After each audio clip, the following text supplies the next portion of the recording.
ഈ വീഡിയോയിൽ നമ്മൾ മൈക്രോ കൺട്രോളേഴ്സ് മൊഡ്യൂൾ 1-ലെ 3 മാർക്ക് ക്വസ്റ്റ്യനാണ് ഡിസ്കസ് ചെയ്യുന്നത്. 9 മാർക്ക് ക്വസ്റ്റ്യൻ നമുക്ക് അടുത്തൊരു വീഡിയോ ആയിട്ട് ചെയ്യാം. അപ്പോൾ ഫസ്റ്റ് ക്വസ്റ്റ്യൻ നോക്കാം. Define micro controller and list it's primary internal components.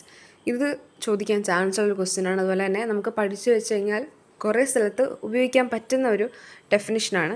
A microcontroller is a compact integrated circuit design to perform specific control oriented task in embedded system. ഒരു embedded സിസ്റ്റത്തിൽ ഒരു specific ടാസ്കിനെ design ചെയ്യാൻ വേണ്ടിയിട്ട് perform ചെയ്യാൻ വേണ്ടി നമ്മൾ design ചെയ്യുന്ന ഒരു ചിപ്പ്, അതിനാണ് നമ്മൾ മൈക്രോ കൺട്രോളർ എന്ന് പറയുന്നത്. ഇനി അതിൻ്റെ പ്രത്യേകത എന്താ? മൈക്രോ പ്രൊസസ്സറിനകത്ത് CPU മാത്രമേ സ്റ്റാൻഡ് അലോൺ ആയിട്ടുള്ളൂ. പക്ഷേ മൈക്രോ കൺട്രോളറിൽ CPU, RAM, ROM ഇതെല്ലാം ഇൻ്റഗ്രേറ്റ് ചെയ്താണ് ഇരിക്കുന്നത്. അപ്പോൾ നമുക്കതിൻ്റെ കോമ്പണൻസ് ആയിട്ട് അതിങ്ങനെ ഓരോന്നിനെയും ലിസ്റ്റ് ചെയ്ത് എക്സ്പ്ലെയിൻ ചെയ്യാം. CPU ഉണ്ട്, അതിൻ്റെ എന്താണെന്ന് എഴുതുക.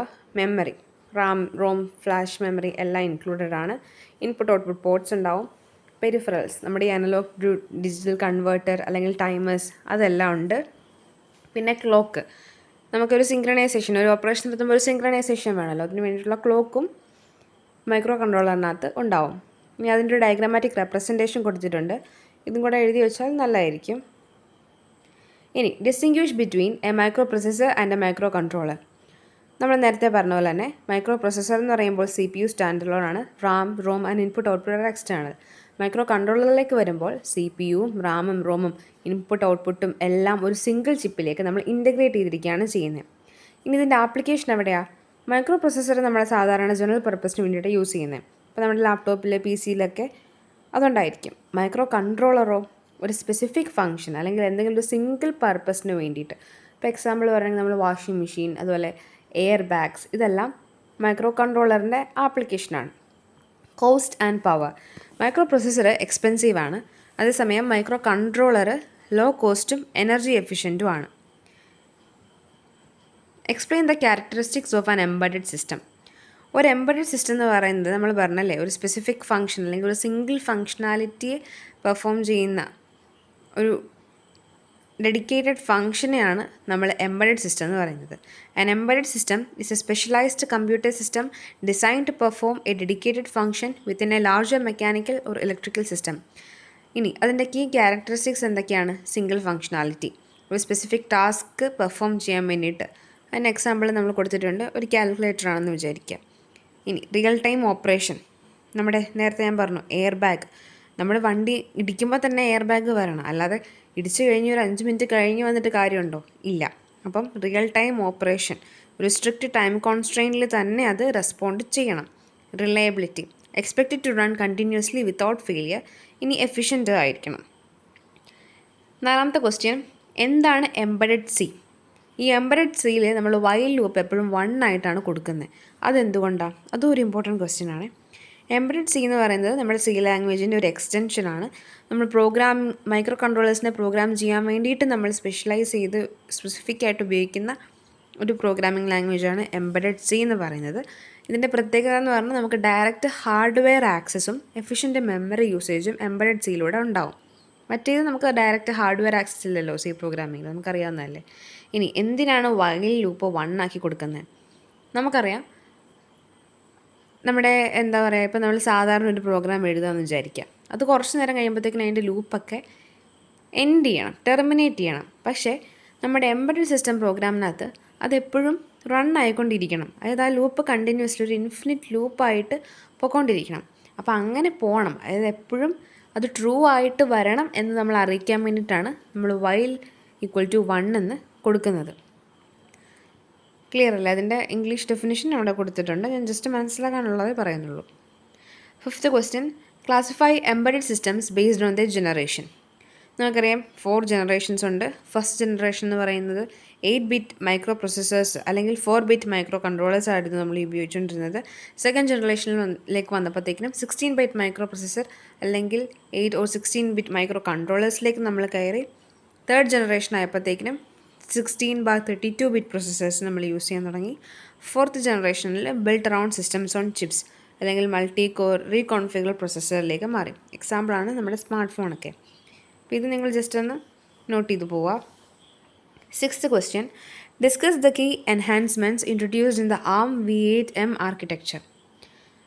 നമ്മുടെ ഒരു അഡ്വാൻസ്ഡ് ആർക്കിടെക്ചർ ഡിസൈൻ, നമ്മൾ IoT ഡിവൈസസും എംബഡഡ് സിസ്റ്റംസും ഒക്കെ യൂസ് ചെയ്യാൻ വേണ്ടിയിട്ടുള്ള ഒരു അഡ്വാൻസ്ഡ് ആർക്കിടെക്ചർ ഡിസൈനിനെയാണ് നമ്മൾ ARM-V8M ആർക്കിടെക്ചർ എന്ന് പറയുന്നത്. അതിനകത്ത് കീ എൻഹാൻസ്മെൻ്റ് എന്ന് പറഞ്ഞു കഴിഞ്ഞാൽ ട്രസ്റ്റഡ് ഓൺ സെക്യൂരിറ്റി ഉണ്ട്. നമ്മുടെ ഹാർഡ്വെയർ ലെവൽ ഐസൊലേഷനാണ്, അതായത് സെക്യൂർഡ് വേൾഡും നോൺ സെക്യൂർ വേൾഡുമായിട്ട് നമ്മൾ അതിനെ ഐസൊലേറ്റ് ചെയ്തിട്ടുണ്ട്. മെമ്മറി പ്രൊട്ടക്ഷൻ ഇമ്പ്രൂവ് ആയി, പെർഫോമൻസ് ഇമ്പ്രൂവ് ആയി, അതുപോലെ തന്നെ compatibility, support softwares written for older കോർട്ടെക്സും ജനറേഷൻസും ഇമ്പ്രൂവ് ആയി. 7th question, compare ARM Cortex M23 and Cortex M33 processors. ഇത് നല്ല ഇമ്പോർട്ടൻ്റ് ആണ്, നമ്മൾ അടുത്ത മൊഡ്യൂളിലെല്ലാം പഠിക്കാനുള്ള കാര്യങ്ങളൊക്കെ തന്നെയാണ്. കോർട്ടെക്സ് M23 എന്ന് പറയുന്നത് ബേസ് ലൈൻ ആയിരിക്കും. അപ്പോൾ നമുക്കറിയാം M33 എന്ന് പറയുന്നത് മെയിൻ ലൈൻ ആയിരിക്കും. പെർഫോമൻസോ കോർട്ടെക്സ് M23 മോഡറേറ്റും 33 ഹൈയോ ആയിരിക്കും. DSP അല്ലെങ്കിൽ FPU സപ്പോർട്ട് M23 ലിമിറ്റഡും M33 ഫുള്ളി സപ്പോർട്ടഡും ആയിരിക്കും. ഇനി ഇതിൻ്റെ ആപ്ലിക്കേഷൻ എവിടേക്കാണ്? കോർട്ടെക്സ് M23 നമ്മൾ ബേസിക് IoT സെൻസേഴ്സ് അല്ലെങ്കിൽ വിയറബിൾസിൽ യൂസ് ചെയ്യും. അതേസമയം കോർട്ടെക്സ് M33 നമ്മൾ അഡ്വാൻസ്ഡ് ഇൻഡസ്ട്രിയൽ IoT ഡിവൈസസ് അല്ലെങ്കിൽ AI എഡ്ജ് ഡിവൈസസിൽ നമ്മൾ യൂസ് ചെയ്യും. Explain the role of the stack pointer and link register in the ARM core. Stack pointer എന്തിനാണ് നമ്മൾ യൂസ് ചെയ്യുന്നത്? ഇതെല്ലാം നമ്മൾ നേരത്തെ പഠിച്ച പോലെയൊക്കെ തന്നെ അല്ലേ? It stores the address of the top of the stack memory. It follows the last in first out principle and is used to store local variables and processes state during function calls or interrupt. Link register, it stores the return address when a branch with link instruction is executed. 9th question, describe the memory map regions in an ARM Cortex-M processor. ARM Cortex-M-ൽ കുറച്ച് specific regions ഉണ്ട്. ഒന്നാമത്തത് code region അല്ലെങ്കിൽ flash memory.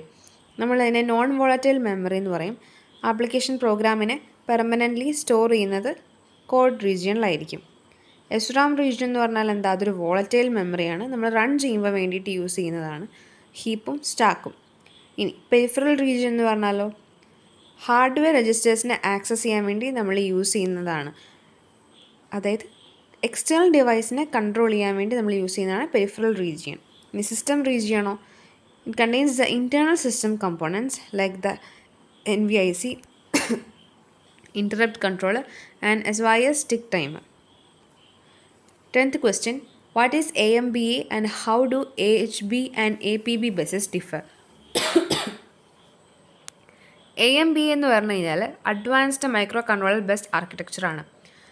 ഇത് ഒരു standard bus പ്രോട്ടോക്കോളായിട്ട് നമുക്ക് പറയാം. നമ്മൾ CPU, മെമ്മറിയും പെരിഫറൽസും തമ്മിലുള്ള കമ്മ്യൂണിക്കേഷന് വേണ്ടിയിട്ടാണ് നമ്മൾ ഇത് മെയിനായിട്ട് യൂസ് ചെയ്യുന്നത്.